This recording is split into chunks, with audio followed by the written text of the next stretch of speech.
नमस्कार विद्यार्थी मित्रांनो, आपण आज अपूर्णांक शिकणार आहोत. पाव म्हणजे किती, अर्धा म्हणजे किती, पाऊण म्हणजे किती, हे आज आपण अभ्यासणार आहोत. फार सोपं आहे. फक्त व्हिडिओ संपूर्ण आणि काळजीपूर्वक पहा, म्हणजे सर्वांना नक्की समजेल. आता आपण पाव, अर्धा, पाऊण हे शिकायच्या अगोदर दुसरी गोष्ट शिकणार आहोत. बघा, ही आहे भाकर असं समजा. ही किती भाकर आहे? एक भाकर आहे. ही किती भाकर आहे? एक भाकर आहे. सर्वांनी भाकर पाहिजे नाही, बाजरीची असू द्या, ज्वारीची असू द्या. बर, आता मी शेजारी अजून 2 भाकरी घेतल्यात. ही किती भाकर आहे? एक भाकर. ह्या किती भाकरी आहेत? 2 भाकरी. खाली पहा बरं, 1 भाकर, 2 भाकर आणि ह्या थोड्या लहान भाकरी आहेत. 1 भाकर, 2 भाकर आणि 3 भाकर. म्हणजे खाली किती भाकऱ्या आहेत? 3 भाकऱ्या. वरती किती आहे? 2 भाकऱ्या. आणि वरती किती आहे? 1 भाकर. अशा प्रकारे आपण 1, 2, 3 हे अंक शिकतो. हे अंक आपल्याला माहित आहे. परंतु जर ह्या 1 भाकरीचे आपण भाग केले, पहा, तुम्ही कधी घरी भाकर खात असताना तुम्ही असे भाग करून खाता की नाही? मग ह्या एका भाकरीचा अर्धा भाग, बघा, तुम्ही कधी कधी अर्धी भाकर खाता, मग तुम्ही इकडचा अर्धा भाग खाल्ला समजा, तर याला आपण काय म्हणतो? अर्धी भाकर. काय म्हणतो आपण? अर्धी भाकर. म्हणजे 2 भागांपैकी 1 भाग म्हणजे काय? अर्धी भाकर. आणि जर आपण ह्याच भाकरीचे 4 भाग केले, ह्या भाकरीचे किती भाग केले?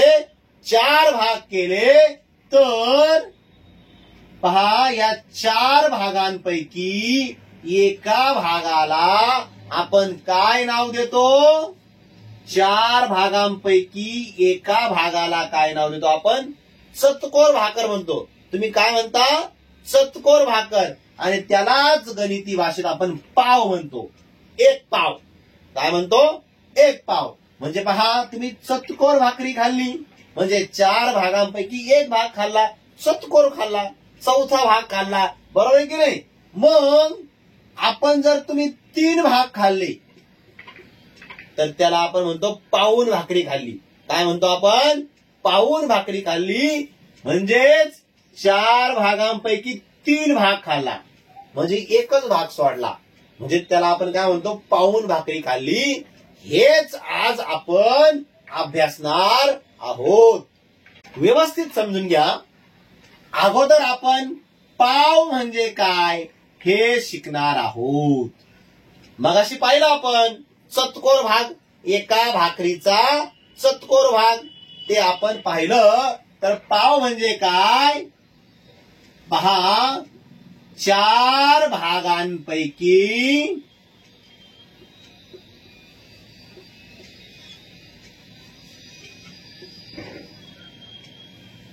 एक भाग. 4 भागांपैकी 1 भाग म्हणजे काय? तर पाव. म्हणजे काय? पाव. आणि तेच आपण असं लिहितो, 4 भागांपैकी 1 भाग. असं लिहितो आपण, 4 पैकी 1. म्हणजेच काय? पाव. हेच आपण आकृतीद्वारे पाहूया. म्हणजे पहा, या ठिकाणी मी एक आयताची आकृती घेतलेली आहे. तिचे मी समान 4 भाग केलेले आहेत. आणि मग ह्या समान 4 भागांपैकी एका भागाला आपण म्हणतो पाव. पाव भाग म्हणतो आपण. काय म्हणतो? पाव भाग. म्हणजेच 4 पैकी 1 भाग. काय म्हणतो आपण? 4 पैकी 1 भाग. म्हणजे वरच्या भागाला आपण म्हणतो अंश आणि खालच्या भागाला म्हणतो आपण छेद. मग याचं वाचन कसं करतो आपण? 1 अंश 4 छेद किंवा 4 पैकी 1 म्हणजेच काय पाव. 4 भागांपैकी पाव भाग आणि 1 अंश छेद 4 असं देखील आपण याचं वाचन करतो. व्यवस्थित समजून घ्या. पाव म्हणजे काय वाटलंच तर लिहून घ्या. पाव म्हणजे काय 4 भागांपैकी 1 भाग म्हणजेच 4 पैकी 1.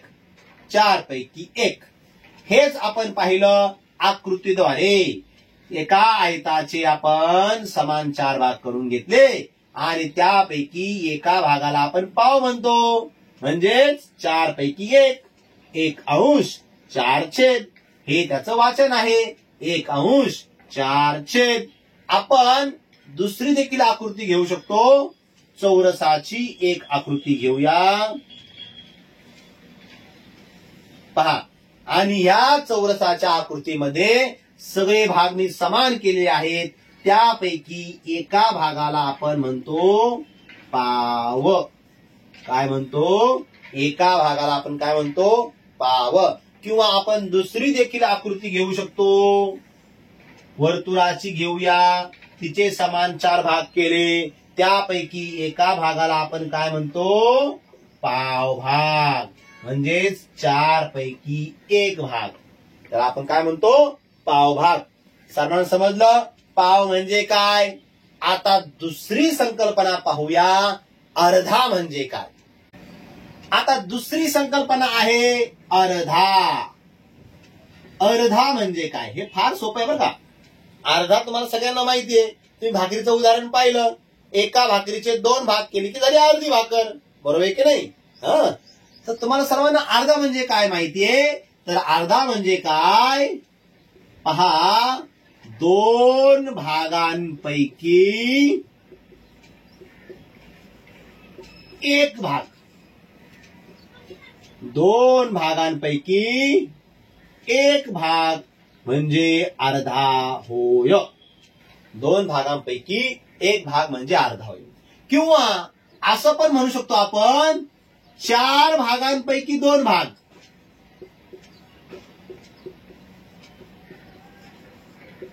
4 भागांपैकी 2 भाग म्हणजे पहा या अगोदर आपण उदाहरण पाहिलं होतं भाकरीचं तेच परत घेतोय मी. पहा जर हिचे मी 2 भाग केले तर ह्या भागाला आपण म्हणतो अर्धा. काय म्हणतो या भागाला आपण म्हणतो अर्धा. आणि जर याच भाकरीचे मी 4 भाग केले तर पहा इकडचे 2 भाग किंवा इकडचे 2 भाग घ्या. या 4 पैकी 2 भागांना देखील आपण म्हणतो अर्धा. भाग किती केलेत त्याच्यावर हे सगळं अवलंबून आहे. म्हणजेच पहा या ठिकाणी काय म्हणू शकतो आपण 2 पैकी 1 भाग. काय म्हणू शकतो आपण 2 पैकी 1 भाग. आणि या ठिकाणी काय म्हणू शकतो आपण 4 पैकी 2 भाग. 4 पैकी 2 भाग. परंतु यांना भाग देऊन लहान रूप दिलं तरी ते एवढंच येणार आहे. म्हणून आपण सध्या पुरतं हे लक्षात ठेवायचं नाही. फक्त हे लक्षात ठेवूया 2 पैकी 1 भागाला अर्धा म्हणतात. मग तात्पुरतं मी हे पुसून टाकतो. मग पहा लक्षात घ्या आपण काय शिकलोय. अर्धा म्हणजे 2 पैकी 1 भागाला आपण अर्धा म्हणतो. 2 पैकी 1 भागाला आपण अर्धा म्हणतो. मग वरचा जो आहे तो काय असतो अंश. आणि खालचा जो आहे तो आहे छेद. मग याचं वाचन आपण कसं करतो 1 अंश 2 छेद. किंवा तुम्ही असंही करू शकता 1 अंश छेद 2. 1 अंश छेद 2. 1 अंश छेद 2 असं पण वाचन करू शकता. हे झालं वाचन. म्हणजे याला आपण अर्धा म्हणतो. मग हे आपण आकृतीद्वारे पाहूया. मगाशी आपण बघा एक आयताची आकृती घेतली होती. तिचे समान 4 भाग केले होते आणि त्या 4 भागांपैकी या ठिकाणी मला किती भाग रंगवावे लागतील? 2 भाग रंगवावे लागतील. कळलं सर्वांना? म्हणजे झाली अर्धा. बरोबर आहे की नाही? मग याला काय म्हणतो आपण? 4 पैकी 2 भाग. याला देखील आपण म्हणतो अर्धा. किंवा एका आयताचे जर मी समान 2च भाग केले तर पहा 2 पैकी 1 भाग. 2 पैकी 1 भाग याला देखील आपण काय म्हणतो? अर्धा. दुसरं उदाहरण पाहूया.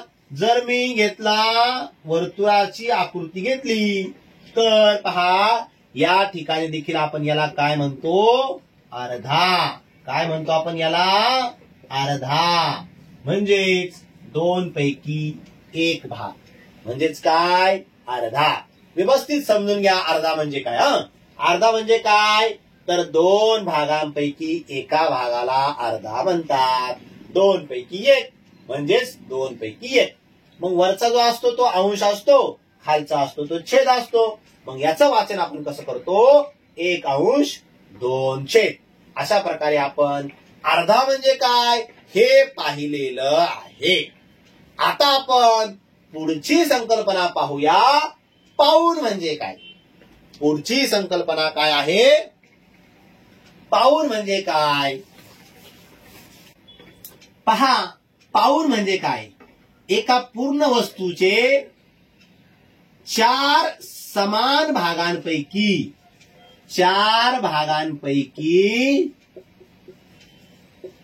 3 भाग म्हणजे पाऊण. लक्षात घ्या. पाऊण म्हणजे काय? एका पूर्णचे 4 समान भागांपैकी 3 भाग म्हणजे काय? पाऊण. मग याला आपण कसं म्हणतो? आपण 4 पैकी 3. काय म्हणतो आपण? 4 पैकी 3 म्हणजेच काय? पाऊण. 4 भागांपैकी 3 भागाला आपण काय म्हणतो? पाऊण म्हणतो. मग वरचा जो आहे तो अंश आणि खालचा जो आहे तो छेद. मग याचं आपण गणिती भाषेत कसं वाचन करतो? 3 अंश 4 छेद असं वाचन करतो. हेच आपण आकृतीद्वारे पाहू शकतो. बघा, एक मी आयत घेतलाय, त्याचे समान 4 भाग केलेत. त्यापैकी कोणतेही तुम्ही 3 भाग रंगवू शकता. आणि या 3 रंगवलेल्या भागांना आपण काय म्हणतो? पाऊण. म्हणजे 4 पैकी 3 भाग म्हणजेच काय? पाऊण. मग या ठिकाणी मी पाऊण भाग रंगवलेला आहे. एका पूर्णचे 4 भागांपैकी 3 भाग म्हणजे काय? पाऊण. आकृती तुम्ही दुसरी देखील घेऊ शकता. मी चौरसाची आकृती घेतो. चौरसाचे सर्व बाजू सारख्या लांबीच्या असतात. आता या ठिकाणी मी 3 भाग रंगवलेले आहेत आणि ह्या 3 भागांना आपण काय म्हणतो? पाऊण. म्हणजे 4 पैकी 3 भाग म्हणजे काय? पाऊण. अशा प्रकारे आपण पाव म्हणजे काय, अर्धा म्हणजे काय आणि पाऊण म्हणजे काय हे अभ्यासलेलं आहे. आता आपण अजून काही उदाहरणं घेऊया म्हणजे तुमच्या संकल्पना व्यवस्थित स्पष्ट होतील. पहा, आपण काही उदाहरणं पाहूया. पाव भाग रंगवा. या आकृतींचा आपल्याला पाव भाग रंगवायचा आहे. सगळ्यात पहिली जी आकृती आहे ती आयताची, तिचे समान 4 भाग केलेले आहेत. या उदाहरणामध्ये आपल्याला पाव भाग रंगवायचा आहे. म्हणजे काय रंगवायचंय? पाव म्हणजे काय आपण या अगोदर पाहिले. 4 भागांपैकी 1 भाग म्हणजे काय? पाव. मग या 4 पैकी 1 भाग रंगवा. कोणताही रंगवा, तुम्हाला वाटेल तो. म्हणजे आपण हा जो भाग रंगवलाय याला म्हणतो पाव भाग. काय म्हणतो? पाव भाग. आता दुसरं उदाहरण पाहूया. या उदाहरणामध्ये एका चौरसाचे मी 4 समान भाग केलेले आहेत त्यापैकी एक भाग रंगवायचा म्हणजे 4 पैकी 1 भाग रंगवला म्हणजे त्या भागाला आपण काय म्हणतो पाव म्हणतो. पुढची वर्तुळाची आकृती आहे. आता मी हाताने काढले पूर्ण गोल आलेला नाही त्यामुळे सगळे भाग तुम्हाला समान दिसत नसतील परंतु लक्षात घ्या तुम्ही असं समजा हे सर्व भाग समान आहेत. आता ह्या तिसऱ्या उदाहरणामध्ये आपल्याला 4 भागांपैकी 1 भाग रंगवायचा आहे म्हणजे त्या एका भागाला आपण काय म्हणतो पाव भाग म्हणतो. पुढच्या आकृतीमध्ये बघा चौथं उदाहरण आहे हे त्यापैकी 1 भाग रंगवा कोणता पण तुम्हाला वाटेल तो म्हणजे त्या भागाला आपण म्हणतो पाव भाग. 4 भागांपैकी 1 भाग रंगवायचा म्हणजे त्याला आपण काय म्हणतो पाव भाग. या उदाहरणामध्ये तुम्हाला अजून एक गोष्ट दिसेल पाव भाग रंगवलाय आणि पाव भाग रंगवलेला आहे. मग किती भाग रंगवलेला नाही पहा बरं का व्यवस्थित. पाव भाग रंगवलाय मग किती भाग रंगवला नाही तर 4 पैकी 3 भाग हा न रंगवलेला आहे. 4 पैकी 3 भाग हा न रंगवलेला आहे आणि 4 पैकी तिसऱ्या भागाला आपण म्हणतो पाऊण. मग लक्षात घ्या या ठिकाणी रंगवलेला भाग पाव आहे आणि न रंगवलेला भाग हा पाऊण आहे. मग तुम्हाला यावरून असं पण समजू शकेल पाव अधिक पाऊण म्हणजे पूर्ण एक भाग तयार होतो. पाव मध्ये पाऊण मिळवला म्हणजे 1 भाग तयार होतो. हे देखील तुम्हाला या उदाहरणातून समजेल. सोपं आहे की नाही. फार मजेशीर गणित असतं आणि याचा आपल्या दैनंदिन जीवनात देखील खूप उपयोग होतो म्हणून व्यवस्थित समजून घ्या. आता दुसरे उदाहरण पाहूया. पहा पुढचं उदाहरण आहे अर्धा भाग रंगवा. आता या ठिकाणी आपल्याला त्या पहिल्या उदाहरणामध्ये 2 भाग दिलेत. मग 2 भागांपैकी 1 भाग रंगवला म्हणजे होतो अर्धा. अर्धा म्हणजे काय 2 भागांपैकी 1 भाग. बरोबर आहे की नाही. दुसऱ्या उदाहरणामध्ये 2 भागांपैकी 1 भाग रंगवला म्हणजे होत आहे अर्धा. आणि पुढच्या उदाहरणामध्ये 2 भागांपैकी 1 भाग रंगवला म्हणजे त्याला म्हणतो आपण अर्धा. आणि या उदाहरणामध्ये समान 4 भाग आहेत मग 2 पैकी 2 भाग रंगवायचे. पहा मग त्याला म्हणतो आपण अर्धा. 4 पैकी 2 भाग रंगवले म्हणजे देखील होतात अर्धा. इथे 2 पैकी 1 भाग रंगवला म्हणजे देखील होतात अर्धा. सर्वांना समजलं अर्धा म्हणजे काय. बरोबर अर्धा भाग रंगवलेला आहे. मग 4 पैकी आपल्याला 2 भाग रंगवावे लागले. इथे 2 पैकी 1 भाग रंगवावा लागला. मग या अगोदर पाहिल्याप्रमाणे अर्धा भाग रंगवलाय आणि मग किती भाग न रंगवलेला आहे